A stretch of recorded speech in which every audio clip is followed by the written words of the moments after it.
آپ وہی بیٹھ جاؤ. کل شب کو خواب میں اے میرے دور پر فتن, کل شب کو خواب میں اے میرے دور پر فتن, دیکھی یزیدیت کے قبیلے کی ایک دلہن. ارے مطلب ہے محسن نقوی شہید, آپ داد مجھے دیجئے اور سورہ فاتحہ پڑھ دیجئے گا. کیا نظم کہہ گئے, کہتے کل شب کو خواب میں اے میرے دور پر فتن, دیکھی یزیدیت کے قبیلے کی ایک دلہن, آنکھوں میں ظلم و جور کے کاجل کی ڈوریاں. صاحب مصروں کی نزاکت, کیا شاعری کی لاج رکھ رہے ہیں. آنکھوں میں ظلم و جور کے کاجل کی ڈوریاں, آنکھوں میں ظلم و جور کے کاجل کی ڈوریاں, ماتھا منافقت کی تپش سے شکن شکن. سبحان اللہ, سبحان اللہ. اگر آپ جیسے سننے والے ہوں تو ہمیں ہزاروں کی ضرورت نہیں ہے. بہت اچھا سن رہے ہیں, سنتے رہیے. آنکھوں چچا سنیے, میں دعا چاہتا ہوں. آنکھوں میں ظلم و جور کے کاجل کی ڈوریاں, ماتھا منافقت کی تپش سے شکن شکن, گزری جو پاس سے ابو سفیان کی. ارے آپ اپنی ذمہ داری کو سمجھئے. میں مائک سے ہٹ کے پڑھ رہا ہوں, پڑھ سکتا ہوں یہاں سے؟ نہیں, میں مائک سے ہٹ کے میں سناتا ہوں, یہاں سے پڑھ سکتا ہوں, اجازت ہے؟ ہاں. آنکھوں میں ظلم و جور کے کاجل کی ڈوریاں, ماتھا منافقت کی تپش سے شکن شکن.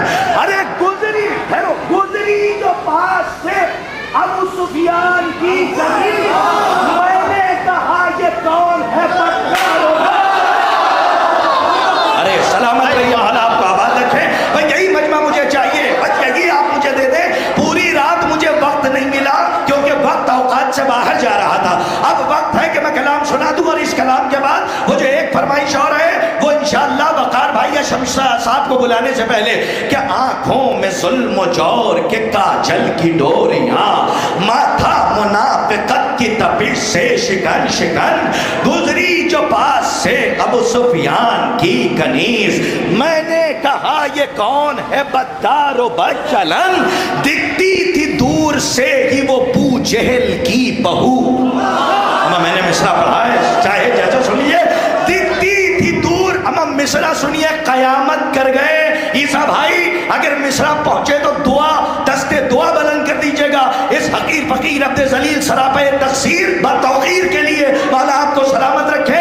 اور ظاہر سی بات ہے کہ امام کے ظہور سے پہلے عیسیٰ کی ہی اقامت ہوگی, تو اب ظاہر سی بات ہے ہمیں بھی ایسا عیسیٰ ملا ہے کہ الحمدللہ کہ جو منصب میں روح ڈالنے کی صلاحیت رکھتا ہے. میں آئیے میں آپ کے حوالے کرتا ہوں, شعر سنیے گا. دکھتی تھی دور سے ہی وہ بو جہل کی بہو, دکھتی تھی دور سے ہی وہ بو جہل کی بہو, سینچا گیا تھا شعلہ نمرود سے بدن. مصرع قیامت ہے.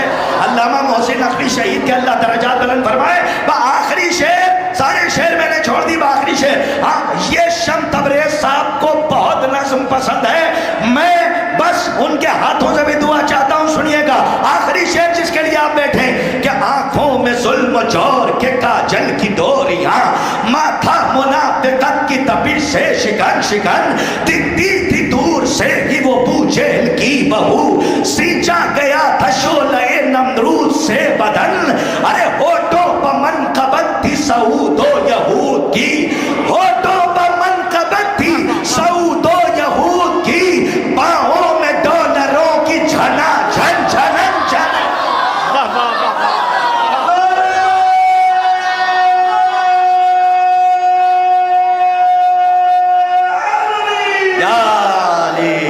ہوٹوں پر منقبت تھی سعود و یہود کی, پاؤں میں ڈالروں کی جھنا جھن جھنن جھنن. یہ لہجہ جوش ملی آبادی کا ہے, اس سے لگتا ہے کہ شاعر ان کے لہجے سے بہت متاثر تھا. اب آئیے اسی ماحول کو ارے بھائی اس کے لیے معذرت وہ میں بعد میں سنا دوں گا, شعراء کرام کی فہرست طویل ہے. بس میں دیکھیے, ایک عزادار کا دل ریشم سے بھی زیادہ نازک ہوتا ہے, تو میں کسی کی فرمائش کو نظر انداز نہیں کرنا چاہتا ہوں، لیکن میں پھر چشمہ اتار رہا ہوں اور آپ کی نظر سے نظر ملا کے پلکوں پہ ٹھہر کے دل میں اترنے کی کوشش کرتا ہوں۔ شراب اہل بیت، عشق اہل بیت کا ساقی نامے کا ایک بند سن لیجئے، اور اس کے بعد انشاءاللہ آخر میں جاتے جاتے میں فتح سنا دوں گا کہ شراب حب علی ہے یہ دل لگا کے پیو۔ اب ذرا سا وہ بیتابی دکھائیے گا، شراب حب علی ہے یہ دل لگا کے پیو، منافقین کی نظروں سے بس بچا کے پیو۔ کیا سنتے ہیں آپ، سلامت رہیے۔ اب یہ